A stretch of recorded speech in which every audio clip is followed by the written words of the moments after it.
ప్రశాంత్ కిషోర్ కూడా బీహార్లో దిక్కు లేకుండా ఓటమి పాలవుతాడనేటువంటిది కూడా నా గట్ ఫీలింగ్. అలాగే ఈరోజు రాష్ట్రంలో, ఆంధ్రప్రదేశ్ రాష్ట్రంలో చంద్రబాబు నాయుడు, పవన్ కళ్యాణ్ లేదా వారితో కలిసి వచ్చేటువంటి ఇతర రాజకీయ పార్టీలు చిత్తుగా ఓడిపోతాయనేటువంటిది ఈ రాష్ట్రంలో ఉన్నటువంటి పేదవాడి తాలూకా గట్ ఫీలింగ్.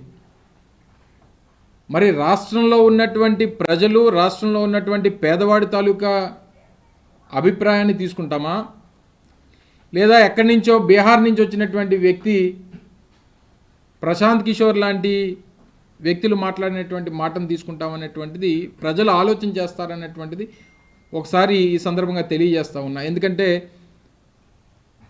ఈరోజు తెలుగుదేశం పార్టీకి సంబంధించినటువంటి కొన్ని ఛానల్స్, ఎల్లో మీడియా ఏదైతే ఉందో దాన్ని పదే పదే ప్రజలకు చూపించి ప్రశాంత్ కిషోర్ అనేటువంటి ఒక వ్యక్తి చెప్పినటువంటి మాటలు ఏదో నిజమైపోతాయనేటువంటి ఒక అభిప్రాయాన్ని ప్రజల్లో కల్పించాలనేటువంటి ప్రయత్నం చేస్తున్నట్టుగా కనబడతా ఉంది. ఒకవేళ నిజంగా అదే జరుగుతుంది అనేటువంటి పరిస్థితి వస్తే మరి ఇదే వ్యక్తి చంద్రబాబు నాయుడు గారికి ఎందుకు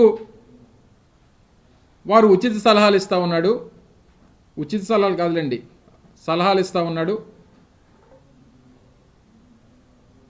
డీబీటీ వల్ల, అంటే ఏదైతే గడిచినటువంటి 5 సంవత్సరాలుగా ఈ రాష్ట్రంలో వైఎస్ఆర్ కాంగ్రెస్ పార్టీ ప్రభుత్వం జగన్మోహన్ రెడ్డి గారి నాయకత్వంలో 2.5 లక్షల కోట్ల పైచిలుకు డైరెక్ట్ బెనిఫిట్ ట్రాన్స్ఫర్ ద్వారా పేదవాడికి మంచి చేసేటువంటి కార్యక్రమం చేశాము. దానివల్ల ఓట్లు రావు, దానివల్ల ఈ ప్రభుత్వం లేదా వైఎస్ఆర్ కాంగ్రెస్ పార్టీ గెలవడం కష్టం అనేటువంటి మాట మాట్లాడారు. మరి ఇదే నిజమై ఉంటే మరి ఆయన ఎందుకు చంద్రబాబు నాయుడు గారికి సూపర్ 6 అనేటువంటి పథకాల్ని దాదాపు సంవత్సరానికి 1,20,000 కోట్ల రూపాయలు ఖర్చు చేయాల్సినటువంటి పథకాల్ని ఎందుకు సలహా ఇచ్చాడో ఒకసారి అది కూడా చెప్పుంటే బాగుండేది. లేదా చంద్రబాబు నాయుడు గారు గెలుస్తాడనేటువంటి నమ్మకం ఆయనకు ఉండుంటే మరి పవన్ కళ్యాణ్తోనో లేకపోతే భారతీయ జనతా పార్టీతోనో పొత్తులు పెట్టుకోమని చెప్పి ఎందుకు సలహా ఇచ్చాడో కూడా అది కూడా సెలవిచ్చి ఉంటే బాగుండేది. గడిచినటువంటి 5 సంవత్సరాలుగా ఒక పక్క వ్యవసాయం, ఒక పక్క పారిశ్రామిక రంగం, ఒక పక్క సర్వీస్ సెక్టరు, ఒక పక్క సంక్షేమం, ఇవన్నీ కూడా గడిచినటువంటి 5 సంవత్సరాల్లో ఈ రాష్ట్రంలో ముందుకు తీసుకెళ్తున్నటువంటి ప్రభుత్వం జగన్మోహన్ రెడ్డి గారి ప్రభుత్వం. మరి ఇన్ని చేస్తున్నటువంటి ప్రభుత్వమే గెలవదు అనేటువంటి మాట ఈ మాయిల్ బకీర్ చెప్పుంటే మరి గతంలో సంక్షేమం లేదు, అభివృద్ధి లేదు, మరి ఆయన గెలుస్తాడనేటువంటి మాట ఎలా చెప్తున్నాడు ఈయన?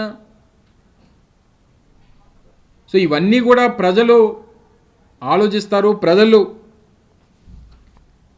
గమనిస్తున్నారనేటువంటి విషయాన్ని మర్చిపోయి, మన అందరికీ తెలుసు, రాష్ట్ర ప్రజలందరూ కూడా చూశారు. నెల రోజుల క్రితం ఆయన వచ్చి చంద్రబాబు నాయుడు గారిని బహిరంగంగా కలిసినటువంటి సందర్భాన్ని చూసాం. చంద్రబాబు నాయుడు గారిని కలిసిన తర్వాత జరుగుతున్నటువంటి పరిణామాలు చూస్తూ ఉన్నాం,